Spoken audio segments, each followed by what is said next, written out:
Hi guys, so in this video we are going to discuss about our very own psychoanalytic theory, which is one of the major domains or major literary theories in English literary theories. So when we speak about psychoanalytic criticism, the father of psychoanalytic criticism is considered as to be Sigmund Freud, who is a Austrian neurologist.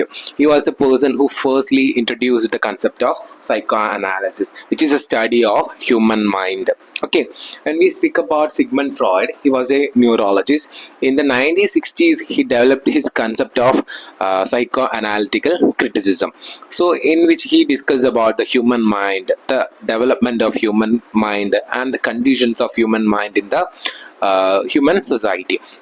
Okay, when we speak about Sigmund Freud, he was from a Jewish family, and through avowed atheist, lived in Vienna until Nazi occupation in 1930. Had medical background, wanted to do neurophysiological research, private practice in nervous and brain disorders. So he was a person who interested in, as I said, he was a neurologist. He was very much interested in neurology. Neurology is connected with the psychoanalysis or the psycho development of a human being. That's why he developed the theory of psychoanalysis. So he developed this theory. So this theory is considered as the first beginning part of our psychoanalytical criticism, or it is considered as a milestone of psychoanalytical criticism.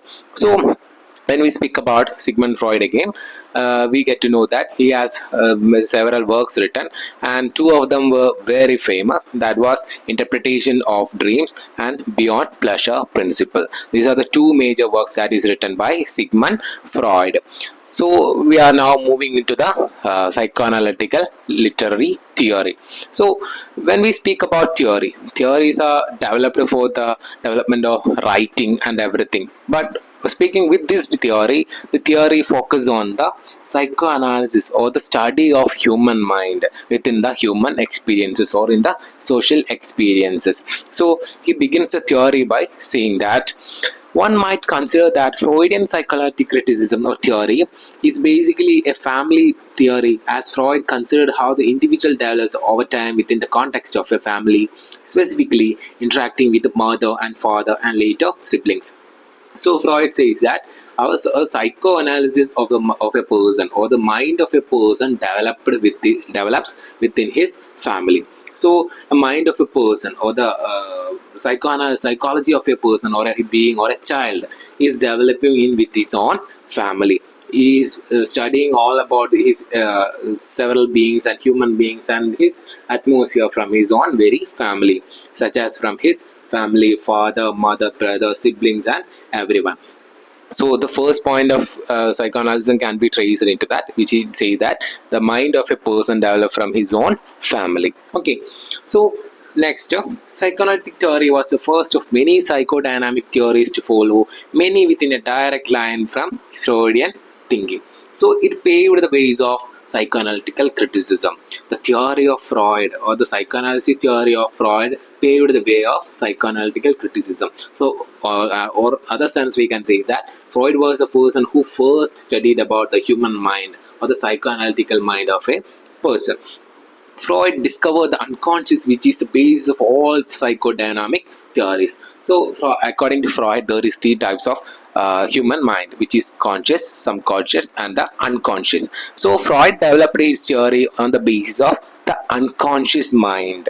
He says that the most important mind of a person is unconscious, because things happen in the mind of a person unconsciously. So he says that the most important mind of a person is unconscious mind. So he developed his theory based on the unconscious mind. Okay.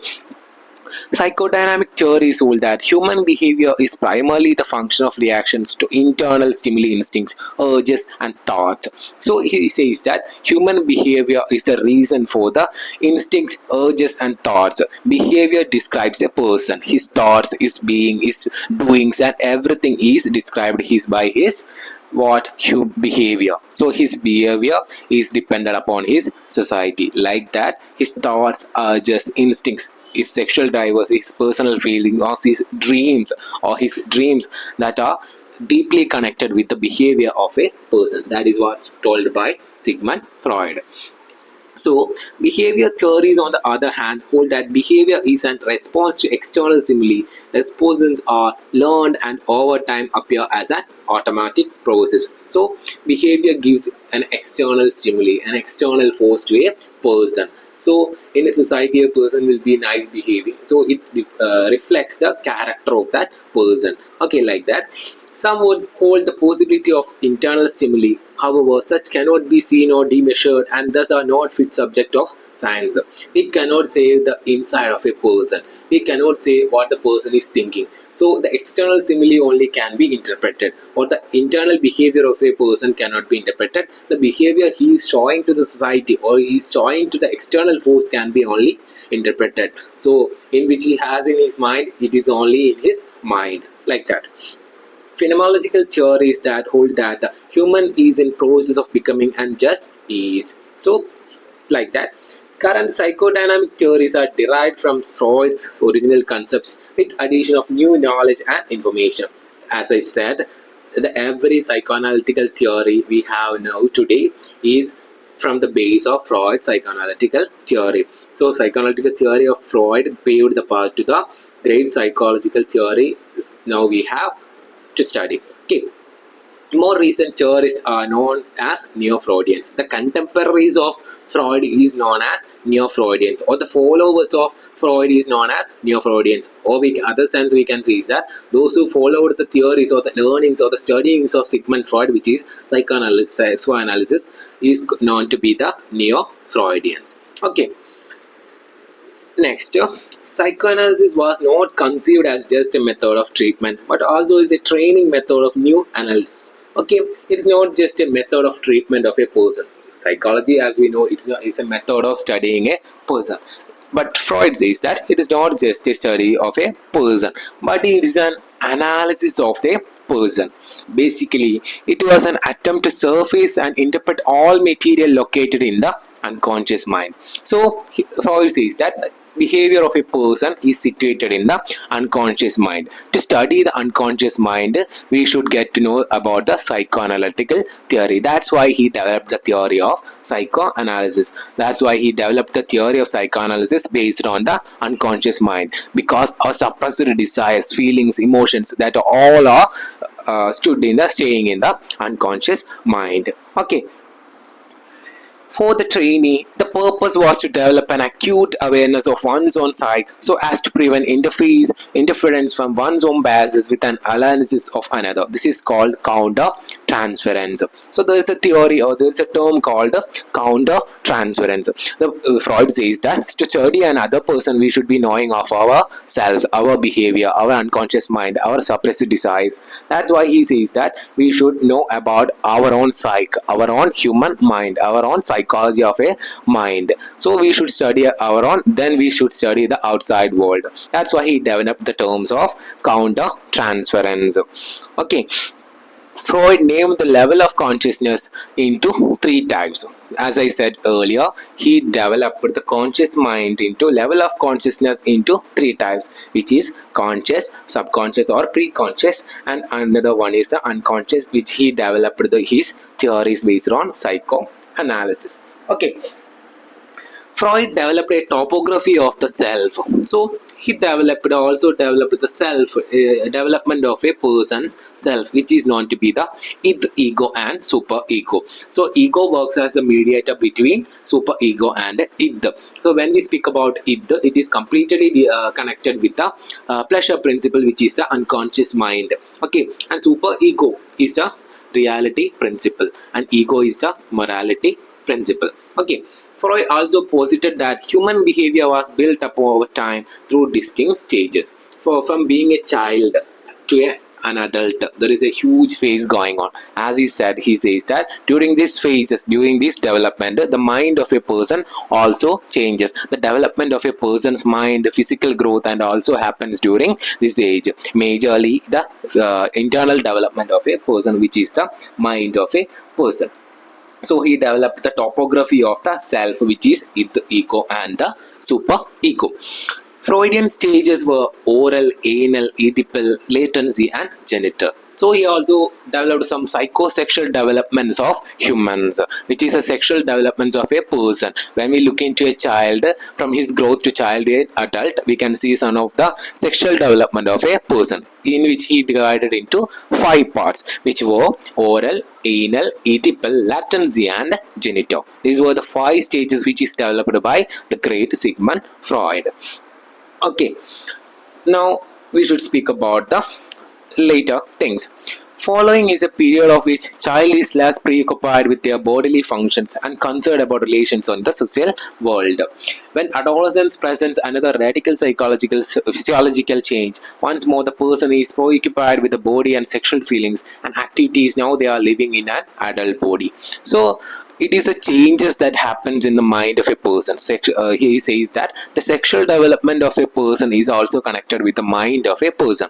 When we look into a child, so he will be in this early ages of life. So when he moves on his adulthood, his sexual things also changes. His sexual organs grows, his hair growth becomes flourished, and his body become muscular, something like that. Like that, Freud says that his body is purely connected with his sexual desires, and sexual desires is has a notion or a control over the mind of a person. Okay, now we are moving to the next part of our section, which is Freud says about the three levels of awareness, which we later said or earlier said that conscious, subconscious, and the unconscious. So he has divided the human mind into three phases, which is a conscious mind in which you are awake, subconscious in which you are in the between the zone of awake and sleeping, and in the unconscious mind our mind will be sleeping. Majorly we speak about the dream mechanism, in which the things that happens in our dream. So according to Freud, there is an off topic I am saying, not an off topic in this topic. So there's a saying that by Sigmund Freud that the things that are going to happen or the things that we wish to happen in our life are portrayed in our dreams. Simply we can see the things that we want to happen in our life are seen in our dreams. Okay, it's just a thing told by Sigmund Freud. So when we move into the levels of mental life or the levels of awareness of our mind, the first one is the conscious mind, and the second one is pre-conscious or the subconscious mind, and the third one is the unconscious mind. So first we are moving to the conscious mind. Current contents of your mind that you actively think and what we call working memory easily accessed all the time. So conscious mind is accessed all the time. It is a memory which stays awake in our mind. When we are awake in our life, it is the conscious memory which works in our mind. Okay, so it helps in constant thinking and active thinking. The daily routines of our life can be done by our conscious mind. Reading, studying, sleeping, eating, everything are controlled in our conscious mind. So next is the preconscious mind. Contents of the mind that you are not currently aware of: thoughts, memories, knowledge, wishes, feelings. These are the things which contains in the preconscious mind, which is the thoughts of a person or the memories of the person, knowledge, wishes, and feelings. The knowledge about something or the wishes we want in the future. Okay, available for easy access when needed. It is also a easy accessible memory. Okay, and the most important one is the unconscious mind, in which Freud developed all his theories or the theory of psychoanalysis. So unconscious mind kept out unconscious awareness. It happens in our unconscious mind, unconscious situation, in which in our situation it is the sleeping. Okay, it is not easily accessible. It cannot be accessed every time. It can be only accessible when we are only unconscious. Processes that actively keep these thoughts from awareness. So as I said, the dream happens in our unconscious mind. The things that we want to happen in our life will be showing in our dreams, and these dreams can be traced back into the unconscious stage. Okay, this is about the three stages of mind by Sigmund Freud. So when we speak about the next section, which is the Freudian components of personality, we have said this earlier, which is id, superego, and the ego. Ego is a mediator between id and superego. So the first one is id. resides completely at the unconscious level, acts under the pleasure principle, immediate gratification, not willing to compromise, generates all of the personality's energy. It is the pleasure principle. The things we do to get pleasure is called the id. So if we want to bunk the class, if we want to get out of the classroom, we will bunk the class. The pleasure that we get from that is the pleasure that happens in our id. It happens in our unconscious mind. We won't be unconscious, we won't be conscious in that time. We will be simply stepping out of the classroom by thinking about the external world in which the students will be playing in the ground, and some of them will be walking around in the college campus like that. So stepping out of the class can be considered to be a pleasure principle. Like that, it happens in the stage of the personality of a person. And the next one is the super ego. As I said, it is the pleasure principle. Super ego is the morality principle. The moral person in our mind awakes in the super ego section. So it is the idealistic part of the personality, resides in pre-conscious, operates the ideal principle. It is an ideal principle and is also a moralist principle. So we can say an example in which we decided to bunk the classroom, and suddenly we realize that, so we understand that if we bunk the class, we will be cutting down the attendance of that period, or we will be facing some difficulties in attending examination because we didn't attend the section. That is a type of morality. That is a type of morality we get from the society and from our friends. So super ego considered as to be a reality principle. So it starts from the 4 to 5 ages. Until then, the mind of a person, mind of a child completely overlaps towards the pleasure principle. From the age of 4 to 5, the child or person develops a theory of, or the thing of reality. Okay, and now the major thing is the ego. Yeah, as I said, it is a mediator between id and the super ego. It controls the both equally. So we want pleasure and we also want reality or morality. It is controlled by the reality principle, which is this ego. Okay, it resides in all levels of awareness, operates on reality principle, attempts negotiation between id and superego, satisfy both realistically. So it is the mediator between id and the superego. We can say an example. So when we are going out of the classroom, we understand that it is faulty. It is a faulty things to do, and we understand about the reality. And if we bunk the classroom, the teacher will be caughting us. So it is a reality that is going to be happened. Ego is a part of your personality that mediates the demands of the id and the super ego and reality. So ego works as the mediator between id and the super ego. The ego has no concept of right or wrong. Something is good simply if achieves its in satisfying without causing harm itself to the id. So we never want to be get hurt of anything. So that reality is that reality is controlling by the ego. Okay, we can see the example of that teacher, the boy bunking the classroom. And the super ego, part of the mind that houses morals, values, concerns, can punish the ego through causing feelings or guilt of shame, reward us by feeling proud when we live up to it. So super ego, when we are going to decide out of the classroom, we decide that we will be not getting enough attendance or mark. So our super ego develops. If we bunk the classroom, we will be lower in the classroom, in the portion of marks, or in the sense of getting marks. So that person of super ego awakes in our mind. Okay, and the ego is the ideal principle, ultimate standard of behavior as a good member of society. The interaction of these parts ourselves we characterized by the conflict. So these are the ego and the super ego. Okay, now we have the section called the conflicts of personality, which is the threats or the problems that is caused by personality, or the problems that is faced by a person. Okay, components of conflicts between the super ego and ego arise in unconscious mind. So as I said, the ego and super ego, both of these, or both the three things that only happens in our unconscious mind. That's why Freud chose the unconscious mind. It can be reached out in unconscious. It can be reached out in unconscious mind. In the end, it cannot be reached without the power of a unconscious mind. Come out in various ways: slips of tongues, dreams, dogs, anxiety, defense mechanism. So this is the conflicts that is faced by the persons, which is dreams, jogs, anxiety, and defense mechanism. Now we have to speak about the defense mechanism.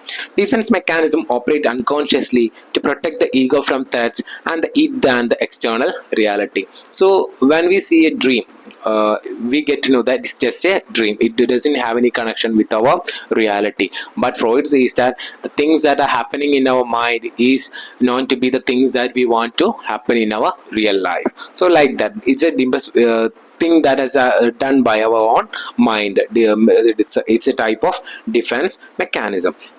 So there is another term called repression.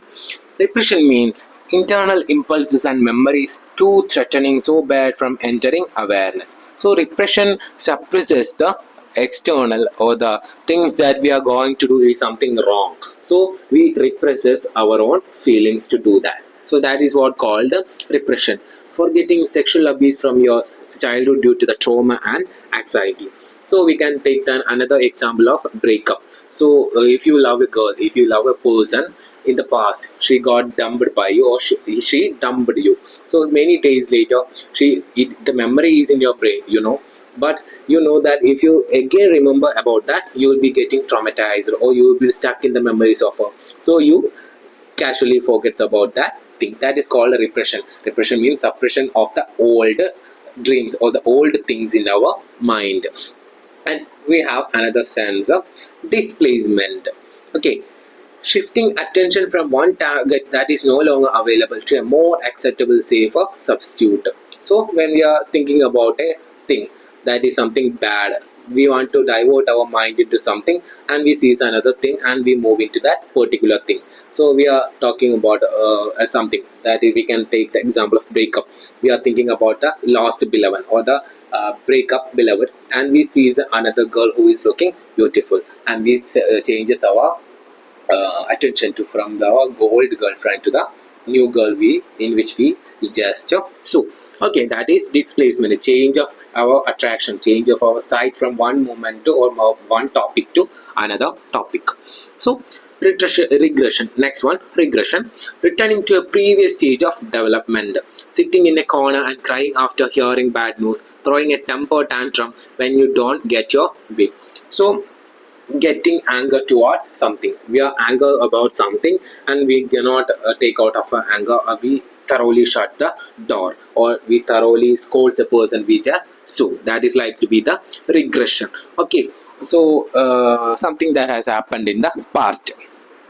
So next, Freud states about the how does our human mind develop, or we can see is the psychosexual developmental stages of humans. Okay, Freud has said that there is 5 stages of psychosexual development. Okay, psychosexual stages of development. Freud felt our development was driven by sexual energy or libido. The sexual energy of a person is named as a libido. Libido is the sexual energy of a person. Okay, at particular points in the developmental process, a single body part is particularly sensitive to sexual erotic stimulation and is referred to as the erogenous zone. The person who is having a kind of sexual feeling or in his life is going to be the erogenous zone. The person in which the person enters to the world of sexuality is known to be the erogenous zone. The child's libido enters on behavior affecting the primary erogenous zone of his age. We can simply say that in his adulthood, the person enters into the world of sexual development or sexual feelings. He cannot focus on the primary erogenous zone of the next stage without resolving the developmental conflict of the immediate one. If he is facing any kind of sexual trauma or sexual feelings, he had to get rid of that. Other than that, he cannot do anything. So if you want to move into another sexual desires or feelings, you want to get rid of that old feeling in his mind. Now we are moving to the psychosexual development. We were just giving an introduction to the psychosexual development. So the first one is the oral stage. The oral stage can be situated in from the birth month to the month of 80 months, which is the 2.5 years. It is a period of erogenous zone. Is a mouth on sucking and biting lead to satisfaction, frustration, pessimism, envy and suspicion, and sarcasm or overindulgence. So it is the period where the child gets pleasure from sucking, biting, and everything. Okay, during this period the child will be having pleasure. So to get the pleasure he uses a method of sucking and biting. We can see the example of feeding. So when the mother feeds the baby, he gets sucked the feeding of mother. And other sense we can see is that in the another sense he bites a mother. So it is a pleasure for the child during that ages. So during this stage the pleasure is getting for the child during from biting and sucking. Okay, the next one is the anal stage from 18 to 36 months. Obsession with the erogenous zone of the anus and with the retention of expulsion of the feces, and conflict with parents, societal pressures, anal expulsive characters, messy, disorganized, reckless, careless, and defiant. So during this stage the child develop into a messy character in which he develops many messy things in his life. During this period his sexual organs also grows. So during this stage the child will be stingy, withholding, obstinate, meticulous, and passively aggressive. The child will be showing when we have a brother or something, when he enters to the age of adulthood, the people that are old says that it is because of his age. So that age is going to be the 18 to 36 months of ages. Okay, well the next stage is the phallic stage. Phallic stage is the setting of the greatest, most crucial sexual conflict in Freud's model of development. In this stage, the child's erogenous zone is the genital region. The conflict labeled as the Oedipus complex and the Electra complex in women. During this stage, the child will be having sexual desires towards the opposite sex. If he is a boy, he will be having affection towards his partner, which is a girl. So there is another sense we can say is that the boy child having sexual desires or kind of over intimacy towards his mother is known to be the Oedipus complex, which is coming from the great story of Oedipus by our Sophocles. And the same can be traced back to the girl child. A girl child having a kind of attraction or over affection towards her father is known to be the Electra complex. Okay, this all happens in the unconscious mind of that person. Okay, so during this stage defense mechanism happens. Okay, so that is going to be this stage. And the fourth one is latency period, a period in which sexual drives lies dormant. During the latency period, children pour the repressed libidinal energy into asexual pursuits such as school, athletics, and same-sex friendships. So until that period the child will be having a kind of attraction towards the opposite sex. During the latency period the child changes his attention from everything, his sexual energy, to another things such as friendship towards friends and schooling, athletics, sports, and everything, or the affection towards some characters, superheroes, can be traced into the latency period. And the final one is genital stage. A children's energy once again focus on his genitals, in which he focus on again his genitals, turns to heterosexual relationship. Again he comes into boy falls in love with a girl and a girl falls in love with a boy. And after latency period genital happens and the things changes. In the latency period he will be having affection towards his own friend, in which is a friendship. But when he gets into the genital stage everything will be changing. He gets kind of attracted to his opposite sex. Clear? This is the psychosexual development of Sigmund Freud. This is a graph which shows the ages and the things that has happened during these ages. In the phallic stage also a things happens which is called masturbation, which is the awakening of sexual desires or sexual feelings for sexual satisfaction. Okay, hope you all understood the video. If you have any doubt you can comment down and like and share the video. Thank you.